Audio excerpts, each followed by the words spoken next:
All right, we back again for loving you is wrong. Hell, I don't want to be right.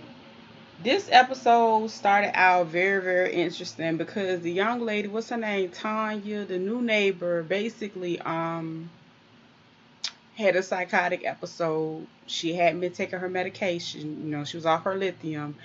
It's apparent that she's schizophrenic because she started yelling and saying somebody, the man wouldn't leave her alone. But at any rate, as time go on, she's outside screaming, butt naked. Everybody go, run outside to see what's going on. So Lucian and Natalie's out there, and Lucian is starting, trying to talk to her, can I help you? Let me help you, things of that nature. She's just screaming and screaming and carrying on. So then what's his name? Randall came out, and of course, he's a psychiatrist. So he already knew that she was taking trophic drugs. He noticed the lithium from across the street on her counter being all in her house. So he started talking to her and basically trying to coach her through the psychotic episode. Meanwhile, Lucian had Natalie go get her something to put on. The lady let she eventually let what's his name? What's the guy name? Randall put the little shawl over her, and she just screamed and took off running back into the house. I think the most interesting part was when the lady got to saying that her skin was fur, and that was prior to her even allowing Randall to put the shawl around her. Her husband, Bennett, runs into the house to go check on his wife. Because he knows she was having an episode. He was trying to get her to take her medication. She was refusing. She was not complying. She was screaming help and all that stuff. Crazy tale pull up talking about he missed all the action. He heard it was a psychotic be butt naked running around in the streets, and he said he missed it. He said he wanted to see what the lady working with. He said he bought some wands. Started throwing wands on the ground. So he go start banging on Alex's door, demanding to be able to come in and stay the night. She ended, she told him that Brad wasn't there. He was like, he didn't care. He was like, you my cousin. I'm coming to stay the night. So they had words back and forth. She eventually was able to slam the door and get him away from the door. Hell, you get out of here. They call me Eddie, isn't it? Move. Where's Brad, you whore? He's not here, ass. Heard about that little half-breed kid of yours in there, too. What'd you do when Let me tell you something. Eddie crazy, but anyway, so he was mad he couldn't pee in her house. So he was like, well, I'll find somewhere to pee. So he goes next door to Randall's house and starts pissing all up and down his sidewalk. So while urinating, Randall ended up opening the door and he was peeing or whatever. And he was like, if you don't get that little, man, what you doing? He was like, I'm taking a piss. He was like, if you don't get that little thing from around here, he was like, it's cold. It's real. It ain't even that cold out here. I guess he was looking to he had a little thing. So him and Randall ended up having words and going back and forth. Randall basically was saying he heard about what Eddie had done to his attorney friend. And he was like, yeah, you messed with the right one or whatever like that. And he was like, oh, I'm not worried about him. In so many words, he was like, well, you should be because he's very smart. And he basically told Eddie to enjoy his last days. And of course, Eddie, he ain't never worried about nothing. This fool Eddie even said Eddie don't never die. Never. Randall said only pussycats like yourselves get lying lies. Eddie said ain't no pussycat over here. So Eddie come over beating on the people door, Bennett and Tanya's door, because he overheard them yelling and screaming from across the street. So he came in with his gun drawn, whatever, it's the police, whatever, trying to make it seem like he came in because the lady was screaming. He comes in, tell him close the door, hurry and put the gun away, and was like, look, you need to learn how to gag her, put a sock in her mouth, do something to keep her from screaming. And the dude was like, really? Like, looking like, okay, the police officer really just told me to gag my wife. Help me. Ma'am, look at me. Is he hurting you? Yes. No. She's mentally ill. She just had a break. Speaking to you. Shut up. Keep your hands right where I can see him, ma'am. I'm her husband. I just made her take her meds. She'll be calming down soon. Ma'am? Tanya, tell him you're okay. Tanya, tell him you're okay. Tell him. If I hear one more word, I am taking your ass to jail. She'll be fine. Put your hands down. What are you doing, man? You gotta gag that bitch next time. Hey, excuse me? I was across the street taking a piss and heard her screaming her guts out, man. Take a sock or a handkerchief, ram it in her mouth, and tape it shut so nobody can hear it. Are you serious? Oh, that man, you don't know how to shut a bitch up. He was like, that's how you do it. That way you ain't got to worry about the cops and me and stuff like that all in your damn business. Before he exited the man's house, he shook his hand and said, shut your hoe up. Don't make me come back to this house. So Lucian got a phone call from the attorney Ian, and basically they set up a time for them to meet. Because basically they, really want him to represent Kelly. And then Natalie decided to invite him over for dinner.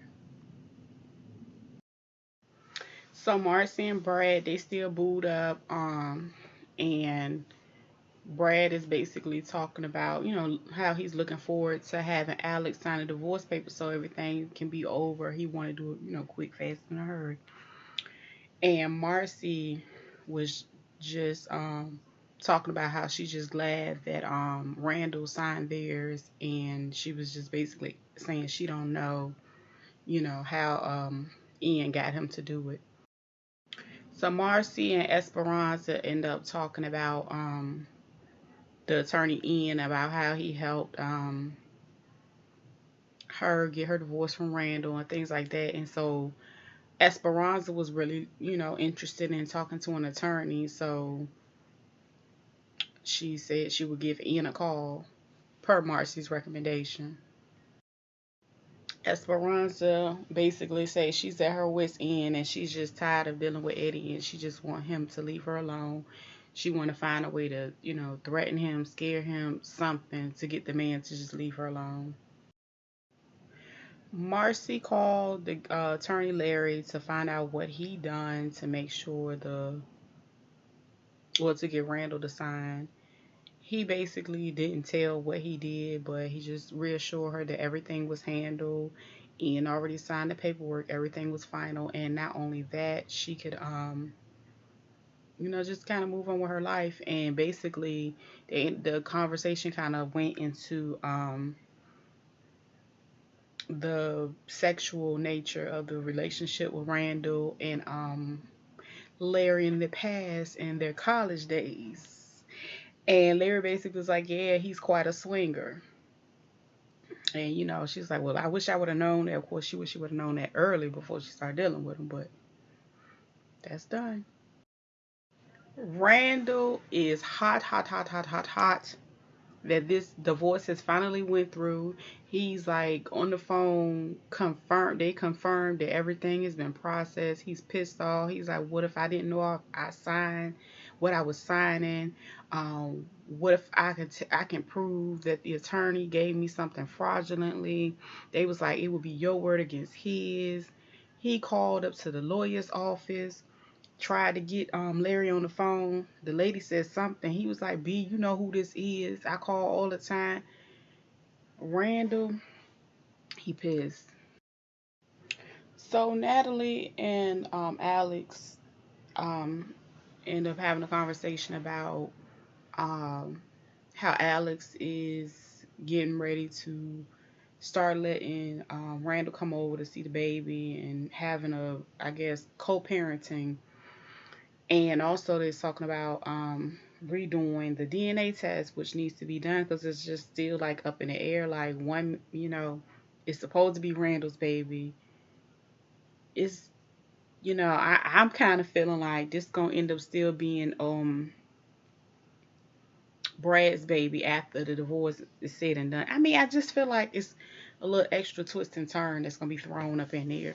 So I don't know. And then Natalie was talking about how she was concerned about how she's communicating with him and things of that nature. And of course, she has every reason to be concerned dealing with Randall because he is just so unpredictable. He is just, ugh, girl, no. He's very manipulative and very controlling because he don't like any situation he can't control. Just like he was upset he couldn't control that divorce, he's going to be upset when he can't control the situation, the narrative when it comes to this baby. That's going to be a problem. So after they finished talking, the guy Bennett kind of ran up and was talking to them and stuff, gave them his phone number about, phone number to be able to contact them when it comes, just in case his daughter, his wife has another episode. And he was just happy that, it was a police officer and a psychiatrist that lives like right in the neighborhood. So, they were able to, help the situation, not, So Natalie gave her honest opinion on what's his name, Randall. Talk about how he, was manipulative, ugly, nasty, all a whole spew of things. So, Bennett got a whole different perspective on how people perceive Randall. And she was just like, just be careful, don't trust him. And she telling him right, cause he already sizing his wife up. He know that lady, something's going on with her, and he gonna use that to his full advantage. Brad pulled up. Not only did he pull up with his divorce papers, he pulled up with a notary. And because um, Natalie was already present, he asked her to come and join them because he needed a witness. And she was really hesitant, and Alex was like, just come on in with us or whatever. So they go in, and Alex, he just want her to sign as soon as she was just like, hold on, I need to be able to read this stuff. So she started reading it, and basically she was just like, look, I need an attorney to make sure, I don't want to just sign something I haven't had, a full understanding of the layman's term of this document or whatever like that. So he got, a little frustrated or whatever. And Natalie was like, look, that's only fair. Give her a day or so. Let her do what she need to do on her end. And then, have her sign the papers. He was like, I want this done fast. And he was pretty upset and nasty with it. But I can't really fault him because he's been through a lot with her. So, a baby and all that stuff. So Lucian goes up to the hospital to check up on Kelly. The other police officer that works for the same area, Maxine, I can't remember his name, but anyway, he was one of the police officers that really never believed her from the beginning. He didn't investigate. He believed everything that the Travis's family had to say because they, his dad had a lot of power. He was a pastor, one of the biggest churches in the area. So therefore, he kind of felt bad when he seen that she actually attempted to commit suicide. So he told Lucian, he might have some information, and he's actually going to work on trying to see if he can get some more information. He said because of course he used to work there, do security from time to time, so he knew some people and he knew a few things about Travis and his family. So when he left, Lucian took over his place to be the guard for Kelly. And having a conversation with Kelly, Kelly was just talking about how it was hard to just be laying in the bed. And, he had compassion for her. He undid the cuffs. He let her out the bed, give her a moment to be able to stand and, walk around a little bit because she'd been confined to a bed since she got there. Prior to that, she was in a jail cell. So, then they talked about Justice a little bit, and he was like, "No, I didn't tell Justice and them that about any of this that you were in here or anything like that." So he ended up telling her that Ian was going to represent her. One of the problems about that is Ian's partner works for the family, so she was excited about him because he's supposed to be a really good attorney, but at the same time, I understand her apprehension because that's like a conflict of interest within the organization. That's crazy. So, She talked about how it would be really nice to have a real breakfast, as opposed to prison, Maxine City, County jail food, I guess. And then solution, he was like, okay, well, I'm gonna have to cuff you back to the bed. And she was just like, basically she didn't want to be, cuffed. He made her, feel sorry for her, whatever. So he said, okay, well, look, this what you do. You get back in the bed and make it seem like you still cuffed or whatever. Just in case one of them come in, and I'm going to go down to the cafeteria and I'm going to go get you some breakfast. Girl, I'm going to get you a hot meal. Lucian goes to do that, to come back, and Kelly ass gone. So now it's a serious problem, because not only do he help her and her child, he's been there for her through the whole process, helping her emotionally, physically, and she's just up, and so this really, really puts him in a bad situation, because he was the last police officer in there, and of course he's the one that uncuffed her.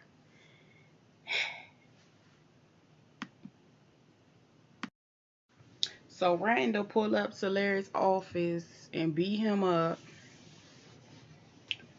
Larry, basically, in so many words, he asked Larry, he was like, well, why would you have me sign the papers? He was just like, look, the situation you was in wasn't no good to you. And he was like, in so many words, like, how can you tell me that wasn't no good for me?